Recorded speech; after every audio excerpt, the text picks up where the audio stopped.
Kisah yang Syah alami ni terjadi lebih kurang 12 tahun lepas masa dia masih belajar di UiTM Lendu. Tahun pertama Syah ditempatkan di Blok L tingkat 3, betul-betul berhadapan dengan tasik yang memisahkan hostel dengan blok akademik. Waktu siang tasik itu sangat mendamaikan, tapi bila malam ramai pelajar cuba elak lalu dekat tasik tu. Kata orang lama dekat situ, macam-macam kisah mistik dan misteri pernah berlaku akibat gangguan penunggu tasik tersebut. Tapi Syah buat tak kisah je bila dengar cerita-cerita macam tu. Satu malam tu lepas isyak, pelajar diarahkan ke Dewan Kuliah untuk isi borang PTPTN. Masa tu borang PTPTN kena isi manual lagi. Selesai isi borang, Syah dengan dua orang kawan dia bernama Farah dan Yana berjalan pulang ke hostel sebab mereka satu blok.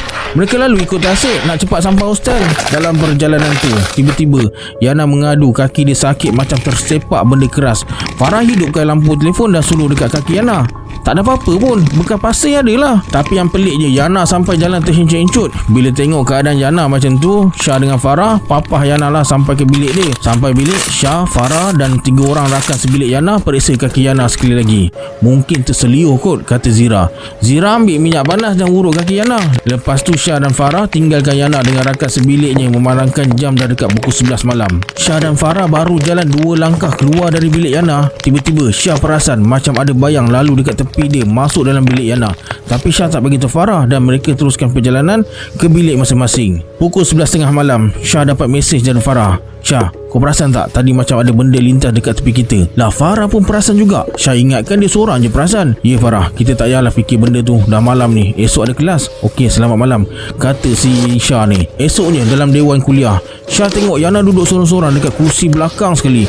Wajahnya nampak pucat macam orang tak sihat. Syah datang dekat Yana. Yana, okey tak? Yana hanya mengangguk je. Lepas tu Syah ajak Yana duduk sebelah dia sebab kursi sebelah Syah ni kosong, tak ada orang. Tapi Yana tak nak. Masa Syah nak ke tempat duduk dia semula, Yana panggil, suruh datang dekat dia. Yana pun buka cerita. Kata Yana, malam tadi dia tak dapat tidur, macam ada sesuatu yang ganggu dia. Bila tutup mata, Yana nampak bayangan macam orang tua hodoh menyeringai dengan rambut kusut, mata terbeliak, perhati je dia. Sesekali kaki Yana yang sakit tu macam ditarik-tarik. Syah terus teringat bayangan yang lalu tepi dia malam tadi. Tapi Syah tak cerita dekat Yana. Malam Jumaat, kebiasaannya mereka buat bacaan Yasin dan makan-makan. Minggu tu giliran bilik Farah ketuai bacaan Yasin. Lepas isyak, mereka berkumpul dan mulakan bacaan Yasin. Masa tengah baca Yasin tu, mereka semua terdengar suara menjerit.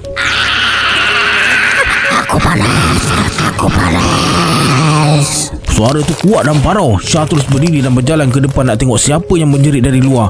Keadaan jadi kecoh dekat luar sana sambil dengar suara menjerit, kejar dia, kejar dia, kejar dia. Kemudian Syah nampak Yana berlari laju dekat depan sambil berusaha panjat dinding koridor. Para senior dah tarik dan halang Yana dari panjat dinding koridor. Kalau Yana berjaya terjun, sama ada maut atau patah kaki tangan dia. Boleh tahan tinggi bangunan blok ni. Beberapa minit berusaha, Yana diangkat masuk ke biliknya. Dekat sana dia menjerit-jerit sambil mengekik-ekik.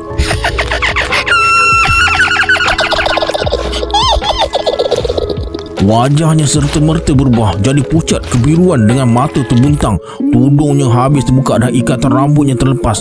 Kemudian kakak senior bernama Kak Razilah panggil ketua blok dan mereka berbincang sesuatu. Ketua blok telefon seseorang. Lepas tu disuruh bawa Yana ke dewan bawah blok M bersebelahan dengan blok Syah.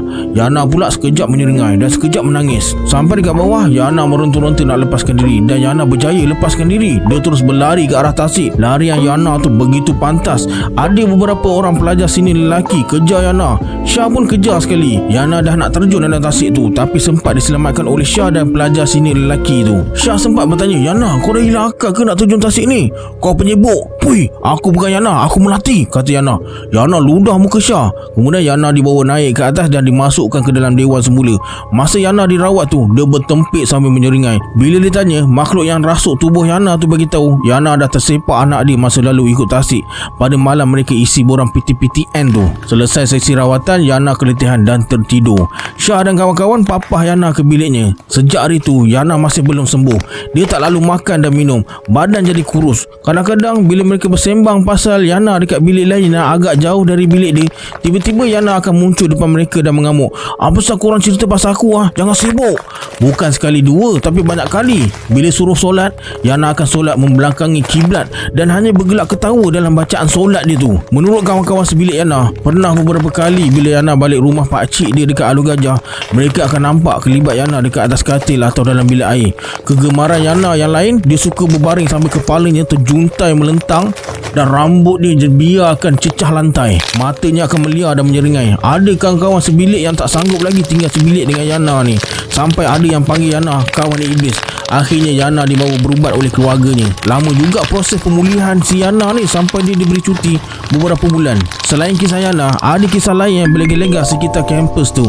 Antaranya pensyarah terserempak Pontianak di rumah bersebelahan Blok G. Adik junior ternampak pocong di Blok M dan macam-macam lagi. Lepas Syah kahwin, anak jiran sebelah rumah kebetulan dapat tawaran ke kampus yang sama dengan Syah. Dia pun ada pengalaman dirasuk penunggu tasik dan ceritakan kampus tu masih berhantu lagi. Siapa yang pernah belajar dekat sana mesti tahu kisah-kisah seram UiTM Lendu tu.